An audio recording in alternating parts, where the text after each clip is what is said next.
Hello, my name is Jordan Anderson, and I'm the Assistant Site Manager here at San Felipe de Austin State Historic Site. Today we're continuing our Empresario Series with a look at why Stephen F. Austin selected this part of Texas to begin his colony. Now, while the Mexican federal government and the state government of Coahuila y Tejas would add many incentives to attract colonists to immigrate and live in Mexican Texas, it still fell upon the impresario to find that final push to attract people to live here. And many people would not come if they had no idea what the land looked like.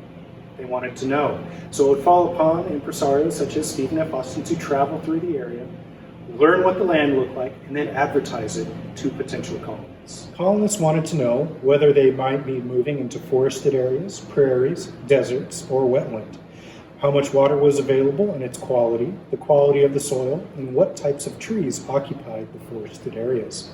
In 1821, Stephen F. Austin traveled to Texas to survey the land that his father had hoped to colonize.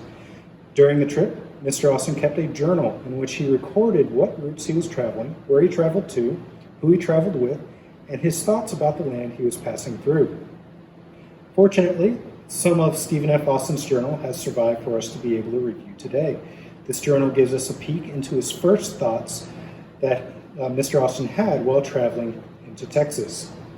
Stephen F. Austin described areas saying they were woodlands mixed with prairie with easy access to water.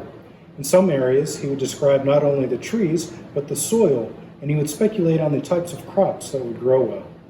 While his overall thoughts of Texas were positive, there were a few areas that he saw as barren, with poor soil and poor water. As those areas did not have much value, he avoided them. If an impresario received land grants in areas that were not desirable, they would have a hard time attracting enough settlers to fulfill their impresario contracts. In the description below this video, you will find a lesson plan complete with activities and primary documentation obtained from the journal that Stephen F. Austin had kept.